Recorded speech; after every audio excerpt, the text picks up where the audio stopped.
সূরা আহজাবের 22 নম্বর আয়াতে আল্লাহ জানিয়েছেন, ইয়া নিসান নাবিয়্যি লাস্তুন্না কাআহাদিম মিনান নিসা ইলা আখিরি আয়াত। তাফসীর খাজানের ভেতরে আছে, আল্লাহ পাক বলেন, হে নবীর স্ত্রীরা, যদি বাইরের কারোর সাথে কথা বলতে চাও, পর্দার থেকে হোক, হেজাবের বাইরে থেকে হোক, এটা তো এখন আধুনিক ব্যাখ্যা করা লাগবে, মোবাইল ফোন, ফ্যাক্স। আপনি যদি মোবাইলেও কারোর সাথে কথা বলতে চান, ওটা যদি পর পুরুষের গলা হয়, সে আপনার দোলা ভাই হোক। দোলা ভাই পর পুরুষ না? কথা বলছে না কেন? শুধু 14 জন পুরুষ মানুষ বাদ দিয়ে কয়জন? আরো জোরে বলেন।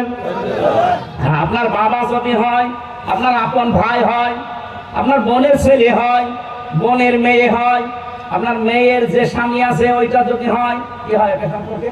জামাই। জামাই।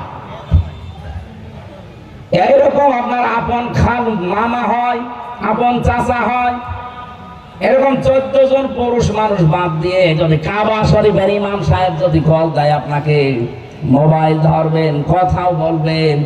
কথা মিথ্যা কথা বলা যাবে না, সত্য কথাই বলা লাগবে, কিন্তু ভাষা হবে রাগ রাগ, রুক্ষ সূক্ষ্ম। মেজাজ গরম করে কথা বলবেন, ওয়ালাইকুম আসসালাম, কি চাই আপনার, কারে চান? আপনার স্বামীরে, সে বাড়ি নেই, কোথায় গেছে জানি না। এমন কাজ করবেন যেন বোঝে আল্লাহ কি মহিলা না আজরাইল। আর যদি আপনি শাবনুরের কণ্ঠ দিয়ে শুরু করেন, কি বিয়াই বলেন, আপনি 1 দিন 2 দিন 5 দিন পরে দেখবেন শয়তান আপনারে দিয়ে আল্লাহর রাস্তায় পাঠিয়ে দিয়েছে। মেয়েরা কি আওয়াজ নিয়ে কথা বলবে, সেইটা যদি আল্লাহ কোরআনে দেয়, যে মেয়েরা কিভাবে রাস্তাঘাটে হাঁটবে, ওইটা কোরআনে নেই। এরপরের আয়াতে আছে, তাবাররুজনা তাবাররুজাল জাহিলিয়াতিল উলা। এ তাবাররুজের অর্থ 3টা।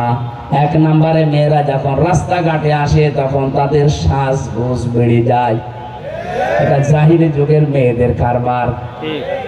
এই জন্য কোন মহিলা যদি নিজের সাজগোজ বাড়িয়ে রাস্তায় আসে, ও জান্নাতের ঘ্রাণও পাবে না। সাজগোজ করবেন, মাস্ট বি করেন আপনার স্বামীর জন্য, শুধু ঘরে নিজের সাজগোজ করে স্বামীর সাথে হাত ধরে যাচ্ছেন বাজারে, স্বামী খুশি করার জন্য না পাবলিক? আপনি দায়িত্বস, আপনার স্বামীও দায়িত্বস। 2 নম্বরে যখন রাস্তাঘাটে আসে তখন ওদের পোশাক হয়ে যায় ছোট খাটো, 8-60। এখানে মেয়েদের জোস পায়জামা পরা জায়েজ নেই। কি কথা বলছেন? এমন এমন স্কিন টাইট জামা এখন গেঞ্জি এখন বের হচ্ছে, যেটা বাবার সামনে পর্যন্ত মেয়েরা গায়ে দিতে পারে না। কথা বলে দেখেন। অথচ ওইটা পরে উনি দোলা ভাইয়ের সামনে যাচ্ছে, বলে আয় এ আর কি বড় ভাই, বড় ভাই। কয়েকদিন পরে যে আল্লাহ রাস্তা নিয়ে চলে যাবে। 3 নম্বরে মেয়েরা রাস্তায়, এই 3টা অর্থ তাবাররুজের। নবীজি বলেন, এই 3টার একটাও যদি কোনো মেয়ে লোকের ভেতরে পাওয়া যায়, ও নামাজ পড়তে পারে, রোজা রাখতে পারে, মুসলমান দাবি করতে পারে, এরপর জাহান্নামে যাবে। স্বামীর বিষয়টা তুলেছিলাম কেন? 3 নম্বর আপনার দায়িত্ব, তুইনু আলা দীনি যাওজাতিহা। আপনার স্বামীকে দ্বীনের কাজে সাহায্য করবেন। সে যদি মানবতার সেবা করে, দ্বীন প্রচার করে, দ্বীন কায়েমের চেষ্টা করে, তাকে সাহায্য করবেন, ছাড় দেবেন, উৎসাহ দেবেন না, আপনি আরো বাধা দেন। এই কথা বলেন না কেন?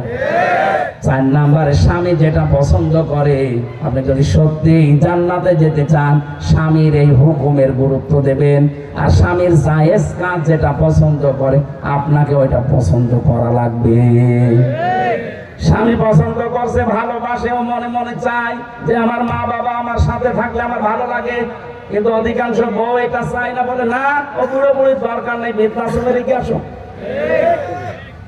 গত বর্ষা দিনও গিয়েছিলাম ঝিনাইদহ স্বল্প ভাই, দেখলাম বৃদ্ধাশ্রম উদ্বোধন করছে, আমার বিয়ে করা, অথচ বৃদ্ধাশ্রম বানানো জায়েজ নেই। কোরআনে কারিমের সূরা বানী ইসরাইলের 22-23 নম্বর আয়াতের দলিল আছে। বৃদ্ধাশ্রম কিসের বৃদ্ধাশ্রম? যেই কয়টা বৃদ্ধাশ্রমে দেখলাম, ওই রাঙ্গামাটির লংগদু, এদিকে নীলফামারীর কিশোরগঞ্জ থানা একটা বৃদ্ধাশ্রম, আর এই ঝিনাইদহ শৈলকুপায় যতগুলো মা বাবাকে দেখে এসেছি এই লাইনে 50টা, এই লাইনে 50টা বসে আছে, প্রতি মা বাবার চোখের দিকে তাকিয়ে দেখেছি ওরা ছেলের জন্য মেয়ের জন্য বরদোয়া করছে।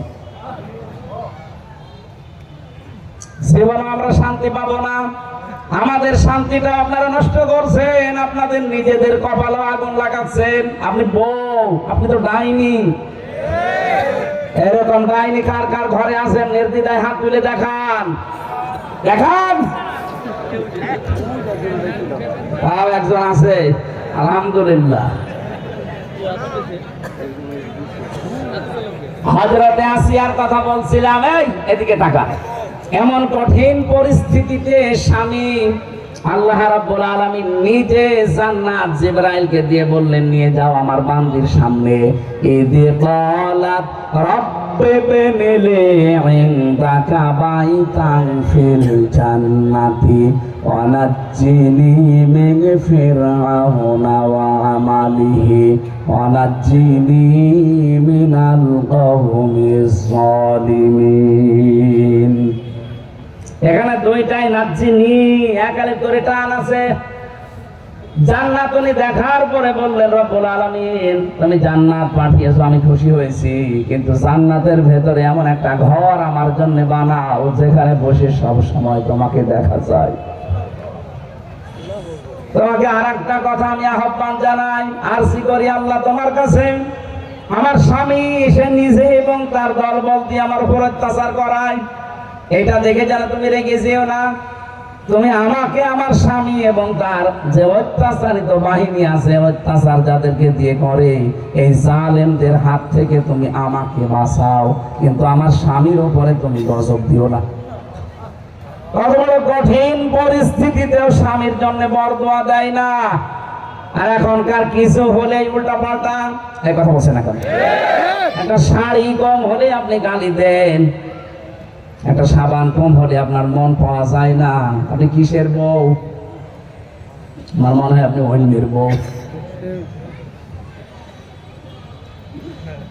নবীজি জানিয়েছেন, কোন স্ত্রী যদি এটা সত্যি চায় যে আমার স্বামী আরো বেশি দিন বেঁচে থাক, আমার স্বামীর হায়াত আরো বেড়ে যাক, তার সন্তান, তার সম্পদ, তার মান সম্মান, প্রভাব প্রতিপত্তি, তার যশ খ্যাতি আরো বেড়ে যাক, এই স্ত্রী যেন সব সময় তার স্বামীর পেছনে এইভাবে লেগে থাকে, স্বামী তুমি আর যাই করো, অন্তত তোমার সাথে রক্তের সম্পর্ক যাদের যাদের আছে এইগুলো ভালো করে ঠিক রাখো। 100 ভাগের 98টা স্ত্রীর কারণে আমরা অধিকাংশ গুলো রক্তের সম্পর্ক আরো নষ্ট করে ফেলি। আমার সাথে আমার বোনের সম্পর্ক ঠিক থাকে না আমার বউর কারণে, আমার সাথে আমার চাচার সম্পর্ক ঠিক নেই আমার বউর কারণে, আমার সাথে আমার মা বাবার সম্পর্ক ঠিক নেই আমার বউর কারণে, আমার সাথে আমার ভাইয়ের সম্পর্ক ঠিক নেই আমার বউর কারণে। এই যেগুলো বললাম এগুলো সব রক্তের সম্পর্ক কিনা বলেন তো? আশা করছি ইঙ্গিতে আপনি যদি জ্ঞানী মহিলা হয়ে থাকেন, বুদ্ধিমান হয়ে থাকেন, বুদ্ধিমতী হয়ে থাকেন, আপনি বুঝবেন। আর যদি আবু জাহেলের স্ত্রী হিন্দা, সে কি নাকেরার মতো হয়ে থাকেন, কিয়ামতের আগ পর্যন্ত বোঝালেও আপনি বুঝবেন না। আল্লাহ পাক আপনাকে হযরতে খাদিজাতুল কুবরার মতো যেন তৈরি করে দেন, বলেন আমিন। এই পৃথিবীতে একটাই মাত্র মহিলা আল্লাহ যাকে সালাম পাঠিয়েছেন জীবিত অবস্থায়। এই জন্য আমি যেটা বোঝাতে চাচ্ছিলাম, কিয়ামতের ময়দানে যেহেতু নেতা এই শব্দটা কাজে লাগবে, এমন মানুষের পেছনে থাকা দরকার যেই মানুষটাকে দেখলে আল্লাহরও ভালো লাগবে, আল্লাহ রাজি খুশি হয়ে আমার দিকে তাকিয়ে আমাকেও মাফ করে দেবে। জোরে বলেন আমিন। সূরা নাহলের 111 নম্বর আয়াত, মাত্র একটা আয়াত পড়েছি। আজকে কিয়ামতের বিশাল ভয়াবহতা এর ভেতরে আছে। এর আগের আয়াতগুলো, পরের আয়াতগুলো আল্লাহ একটা গ্রাম সম্পর্কে আলোচনা দিয়েছেন।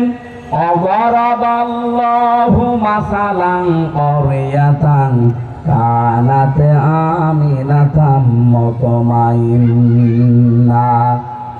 আল্লাহ একটা গ্রাম সম্পর্কে উদাহরণ দিয়েছেন। যেহেতু কোন আয়াত থেকে কথা বলতে হলে তার আগের আয়াত পরের আয়াতের সাথে সম্পর্ক কি, ওটা আগে তুলে ধরা লাগে। এখানে কিয়ামতের ভয়াবহতা আল্লাহ বর্ণনা করতে করতে এই জায়গায় এসে বলতেছেন ইয়াউমা তাআতি কুল্লু নাফসিন